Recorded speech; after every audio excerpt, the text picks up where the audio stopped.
जैसा कि हम पढ़ चुके हैं कि दो मेथड हमारे होते हैं, number 1 factorisation, number 2 completing square. हम ये चीज देखते हैं कि कई सवाल हमारे फैक्टराइजेशन के जरिए हल नहीं हो पाते और कई सवाल ऐसे होते हैं जो कंप्लीटिंग स्केयर के जरिए भी हल हो नहीं पाते।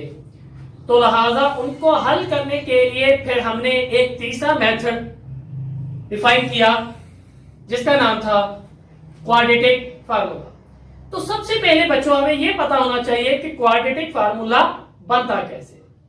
ये क्वाड्रेटिक इक्वेशन की स्टैंडर्ड फॉर्म को लेकर उसको जब हम कंप्लीटिंग स्केयर के जरिए हल करते हैं तो क्वाड्रेटिक फार्मूला वजूद में आता है। आइए देखते हैं कैसे। हम जानते हैं कि सबसे पहले हमने अपनी क्वाड्रेटिक इक्वेशन लेनी है, यानी ax² + bx + c = 0। और फिर हमने कंप्लीटिंग स्केयर में ये पढ़ा कि x² के साथ जो भी रकम है उसको तमाम मसावात पर डिवाइड कर देना है। x² के साथ यहाँ पर जो कि a था तो हमने तमाम मसावात को a पे ही डिवाइड किया। जब हमने ax² को a पे डिवाइड किया, a से कट गया तो पीछे बचा x²। जब b को किया तो b/a x बन गया और इसी की तरह जमा का c/a = 0। फिर हम जानते हैं कि x के बगैर जो रकम होती है यानी कि c और a वाली उसको बराबर के दूसरी तरफ ले जाना है, तो ये बन गई -c/a। इससे अगला स्टेप ये था कि x के साथ जो भी रकम है यानी कि b/a उसको 1/2 से ज़रब देनी है, यानी कि जब हम b/a को मल्टीप्लाई करेंगे 1/2 से तो ये बन जाएगा b/2a। तो b/2a को मरबा लेकर इसका हमने दोनों तरफ ऐड करना है, यानी x² + b/a x + b/2a का स्क्वायर और इसी तरह -c/a + b/2a का होल स्क्वायर। इसी तरह हम जानते हैं कि फिर लेफ्ट साइड वाली रकम ऑटोमेटिक एक मुकम्मल मरबा बन जाती है। तरीकाकार वही कि x² वाली भी वैसी और x के बगैर वाली भी वैसी, अलामत वो जो x के साथ दी हुई है, यानी कि x + b/2a का होल स्क्वायर और इसी तरह दूसरी साइड पर -c/a + b² / 2 का स्क्वायर 4 हो गया और a² का a² आ गया। हम जानते हैं बच्चों कि फिर बाद में हमने इसका एलसीएम लेना है। लेफ्ट साइड वाली रकम एज इट इज वैसी पड़ी रही। जब हमने बड़ी रकम यानी 4a² को एलसीएम के तौर पे यूज किया, जब हमने 4a² को अंडर रूट के यहाँ तकसीम के अंदर रखा और a पर तकसीम किया यानी a पर डिवाइड किया तो आंसर आया 4a। तो 4a को जब हम -c से मल्टीप्लाई करेंगे तो आंसर आ जाएगा -4ac। और इसी तरह जब हमने 4a² को अंदर रखा 4a² पे तकसीम किया जवाब आया 1। जब हमने 1 को b² से मल्टीप्लाई किया तो ये हो जाएगा b²। तो हम जानते हैं कि b² -4ac लिखते या -4ac + b² लिखते तो कोई फर्क नहीं पड़ता। हमने क्या किया, दोनों की जगह आपस में इंटरचेंज कर दी। ये बन गया b² - 4ac और डिवाइडेड बाय 4a² और लेफ्ट साइड वाली रकम यहाँ पर फिर ऐसे एज इट इज पड़े हैं। फिर हमने क्या किया, दोनों तरफ अंडर रूट लेकर दोनों तरफ जब हमने अंडर रूट लिया तो यहाँ पर स्क्वायर और अंडर रूट आपस में कैंसिल आउट हो गए और फिर पीछे बचा x + b/2a और यहाँ पर जब हमने लिया तो b² - 4ac divided bye 4a² आ गया। 4a² का जब हमने अंडर रूट लिया तो ये बन गया 2a। अंडर रूट में b² - 4ac आ गया और इसके साथ हमने प्लस माइनस का साइन लगा दिया। तो लिहाजा बच्चों ये जो b/2a था इधर प्लस का था तो दूसरी तरफ जाके यह हो गया -b/2a। हम जानते हैं यहाँ पर प्लस माइनस आ जाता है क्योंकि इस अंडर रूट की वजह से ये चीज आनी ही आनी है। तो यहाँ पर डिवाइडेड बाय में दोनों के नीचे 2a है तो 2a को हमने दोबारा एलसीएम लिया तो यहाँ पर बन गया -b + b² - 4ac का whole under root divided by 2a। तो इस तरह ये क्वाड्रेटिक फार्मूला हमारा ट्राई हुआ। तो हमने ये बात सीख ली कि कैसे हमने क्वाड्रेटिक इक्वेशन की स्टैंडर्ड फॉर्म को लिया और कंप्लीटिंग स्केयर के जरिए हल करते करते क्वाड्रेटिक फार्मूला बना के रख दिया। जी बिस्मिल्लाहिर्रहमानिर्रहीम। तो इसके साथ साथ अब हम चलते हैं एक्सरसाइज 1.1 के पार्ट नंबर 3 के क्वेश्चन नंबर 1 की तरफ।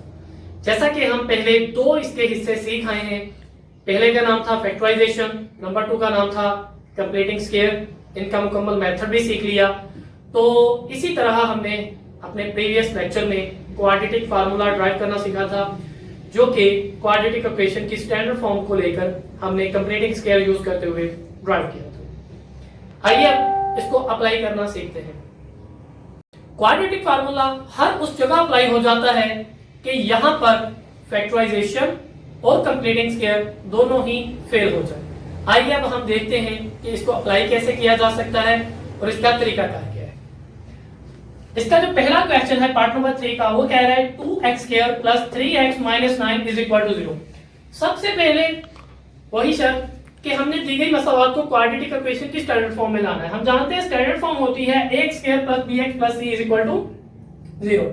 तो अगर हम यहाँ पर देखें तो एक रकम x² वाली है, दूसरी x वाली और तीसरी x के बगैर वाली, लिहाजा ये क्वाड्रेटिक इक्वेशन की ऑलरेडी स्टैंडर्ड फॉर्म में मौजूद है।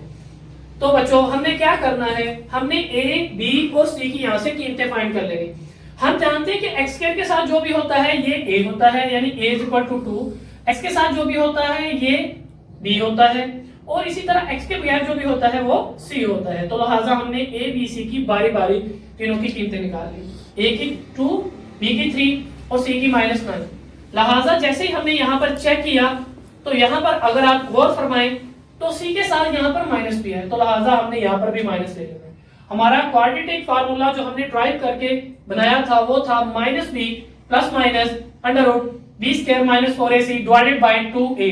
b की जगह हमने b की कीमत पुट कर दी जो कि -3, इसी तरह b² की जगह b यानी 3 का स्क्वायर कर दिया, -4ac की जगह 4 वैसे आ गया, a की कीमत जो 2 थी और c की -9। इसी तरह 2a, 2 से मुराद यहाँ पर 2 ही होगा और a से मुराद यहाँ पर 2, क्योंकि a की कीमत यहाँ पर 2 थी। उसके बाद इसको सिंपलीफाई करना हमें शुरू कर देना है।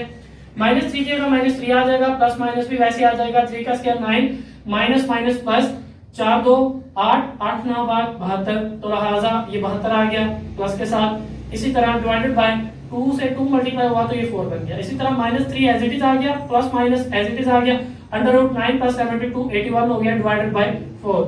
इसी तरह बच्चों हमने अगले स्टेप में क्या किया, हमने 81 का अंडर लिया। हम जानते हैं कि 81 का अंडर जो होता है वो 9 होता है, तो यहाँ पर आ जाएगा 9। x = -3 ± 9 divided by 4। लिहाजा अब यहाँ पर इसके दो फैक्टर बन जाएंगे, एक प्लस वाला और दूसरा माइनस वाला। प्लस वाले में 9 प्लस का होगा और माइनस वाले में 9 माइनस का होगा। लिहाजा x = -3 + 9 डिवाइडेड बाय 4। जब 9 में से -3 निकाला तो प्लस का 6 आया, तो 6 डिवाइडेड बाय 4, 3 2 6 और 2 2 4, x = 3/2 आ गया आंसर। और दूसरी तरफ x = -3 - 9 डिवाइडेड बाय 4। -3 को जब -9 में सब्ट्रैक्शन के अमल में ऐड किया तो ये बना -12, -12 डिवाइडेड बाय 4 ये बन गया जी -3। तो लिहाजा हमारा ओवरऑल आंसर बना -3, 3y 3 डिवाइडेड बाय 2। सॉल्यूशन है जी। पार्ट नंबर 3 का क्वेश्चन नंबर 2 की तरफ हम चलते हैं, जो कि है x + 1 का होल स्क्वायर = 3x + 14। जैसा कि हमने फैक्टराइजेशन और कंप्लीटिंग स्क्वायर में सबसे पहले क्वाड्रेटिक इक्वेशन की स्टैंडर्ड फॉर्म में लाए थे, लिहाजा इस रकम को भी स्टैंडर्ड फॉर्म में लाना जरूरी है। हमने क्या किया, x + 1 का होल स्क्वायर का हमने फार्मूला खोल दिया, जो होता है a + b का whole square = a² + b² + 2ab। तो ये हो गया जी x का स्क्वायर प्लस 1 का स्क्वायर प्लस 2ab यानी कि 2x माइनस 3x, जो कि इधर प्लस का था दूसरी तरफ आके माइनस का हो गया। इसी तरह 14 दूसरी तरफ प्लस का था, इधर आके माइनस का हो गया। हम जानते हैं कि x वाली रकम में x वाली प्लस होनी होती है और x के बगैर वाली में x के बगैर वाली। x के एज इट इज वैसे आ गया। इसी तरह 2x जब -3x से निकाला तो माइनस का x बचा। इसी तरह जब हमने 14 में से प्लस का 1 निकाला तो ये माइनस का 13 बचा। हम जानते हैं कि x स्क्वायर के साथ जो भी रकम है वो a है, x स्क्वायर के साथ जो है वो 1 है, तो a जो है 1 आ गया। x के साथ जो है वो -1 है, तो लिहाजा b -1 आ गया। x के बगैर जो रकम होती है वो c होती है, x के बगैर जो है वो -3 -13 है, तो c -13 हो गया। इसी तरह जिस तरह लास्ट क्वेश्चन है हमने क्वाड्रेटिक फार्मूला यूज किया था, x = -b ± b² - 4ac का whole square divided by 2a। तो लिहाजा हमने क्या करना, इस फार्मूले में अब a, b और c की कीमतें पुट कर देनी है। -b से स्टैंड फॉर है minus into -b, -b stand for -1 plus minus √b² यानी कि -1 का होल स्क्वायर माइनस 4ac।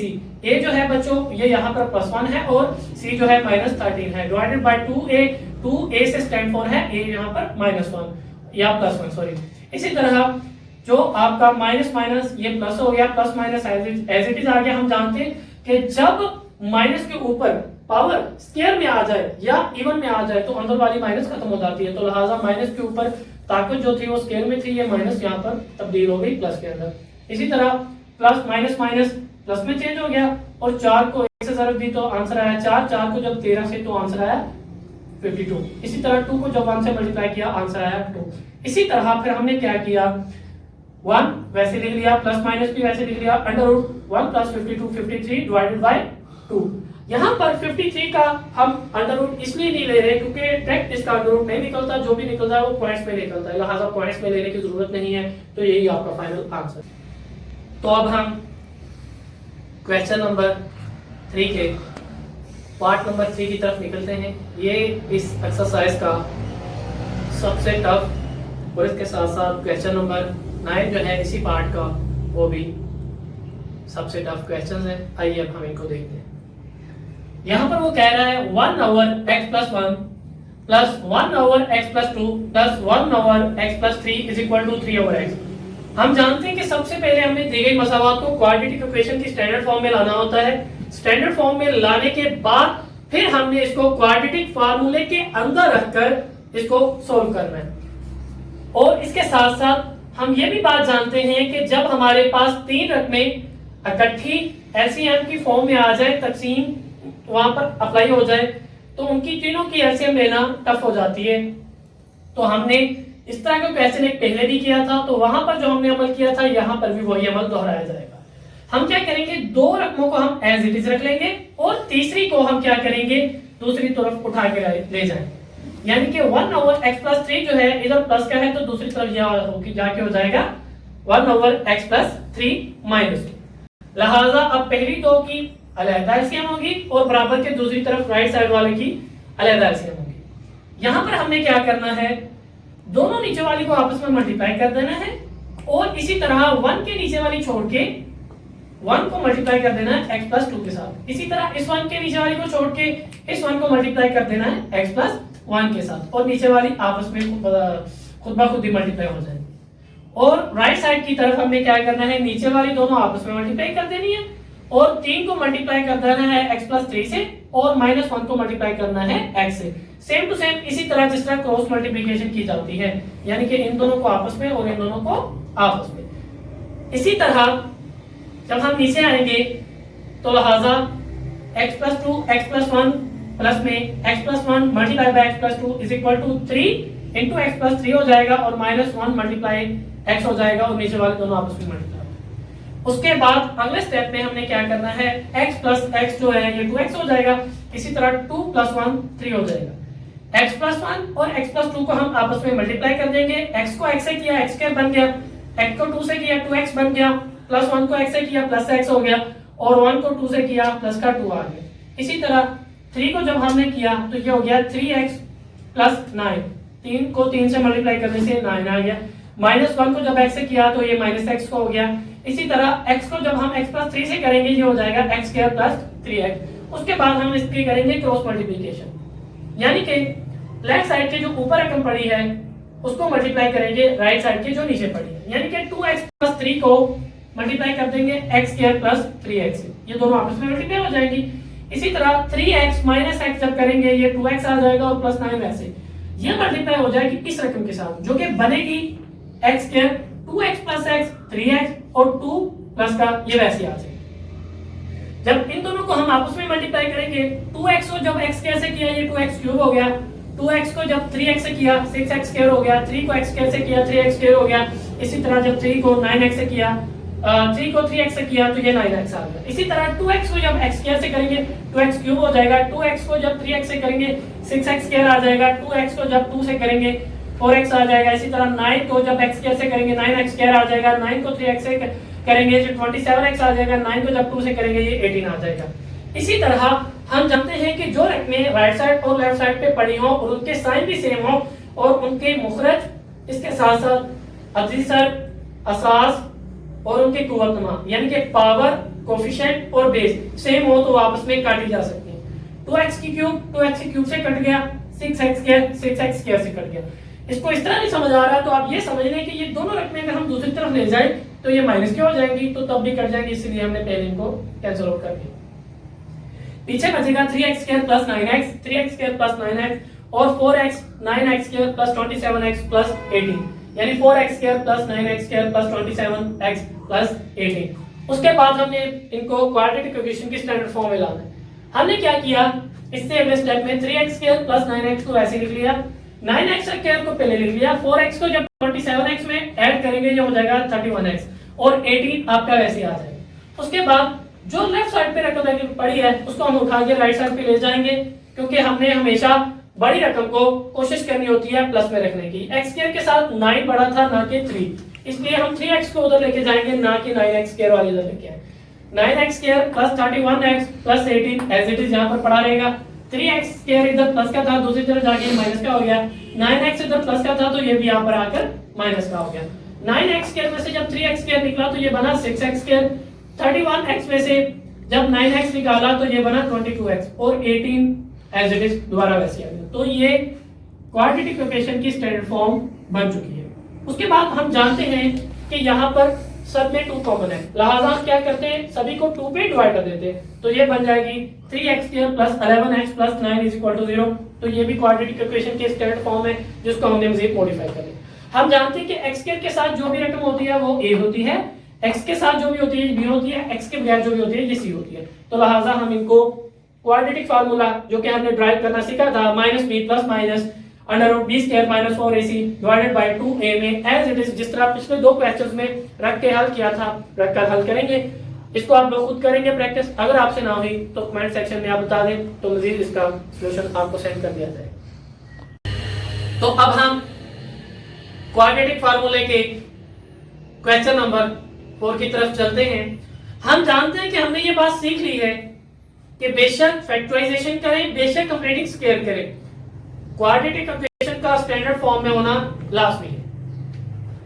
और यहां पर जब हमने क्वेश्चन को देख रहे हैं तो x² minus 3 into x plus 25 divided by 4 is equal to 9x minus 25 divided by 2।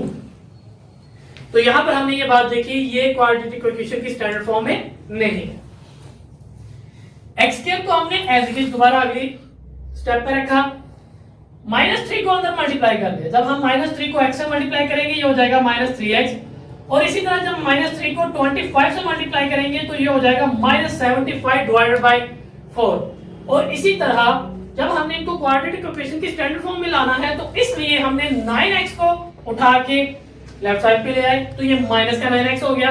इसी तरह -25 डिवाइडेड बाय 2 जो है वो दूसरी तरफ माइनस, तो लेफ्ट साइड पे ये 25 डिवाइडेड बाय 2 प्लस का हो गया। इसी तरह हमने क्या किया, x² को दोबारा एज इट इज लिख लिया। हम जानते हैं कि क्वाड्रेटिक इक्वेशन की स्टैंडर्ड फॉर्म में x की एक रकम हुआ करती है, लिहाजा हम जिनकी बेस x है उसको आपस में ऐड कर देंगे।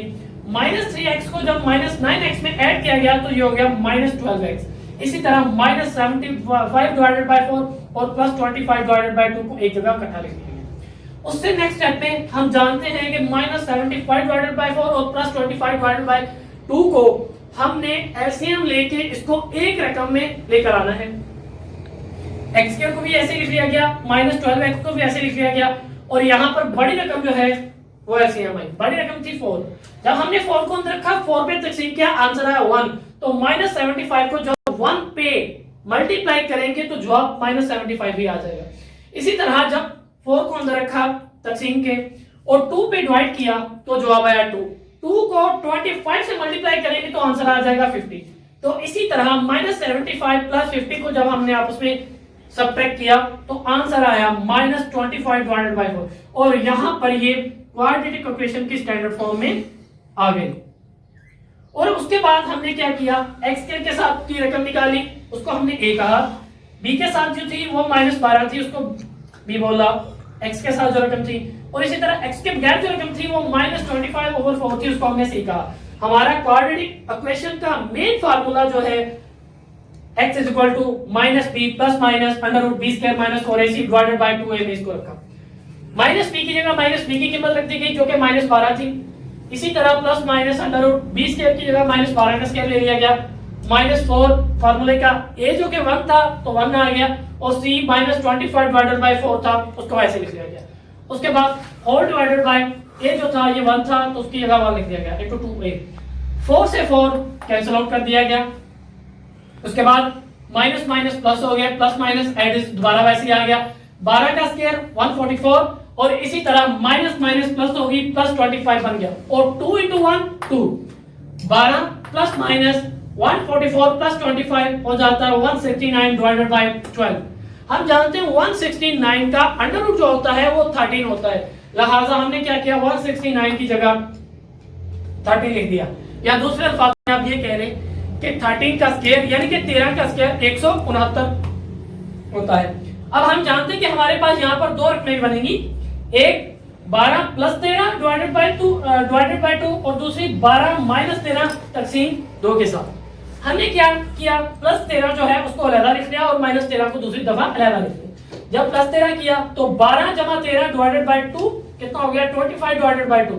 इसी तरह x equal to 12 minus 13 divided by 2 था, ये माइनस 1/2 हो गया। इसी तरह हमारा सॉल्यूशन सेट बन गया 25 डिवाइडेड बाय 2 व माइनस 1/2 जी। तो अब हम क्वेश्चन नंबर 3 के पार्ट नंबर 5 की तरफ निकलते हैं।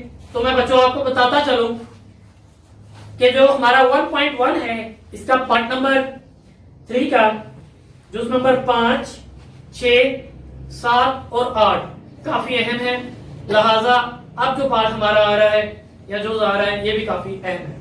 हम जानते हैं कि सबसे पहले दिगी मसावात को हमने क्वाड्रेटिक इक्वेशन की स्टैंडर्ड फॉर्म में लाना है, x square plus m minus x minus 2 into m minus n का होल स्क्वायर।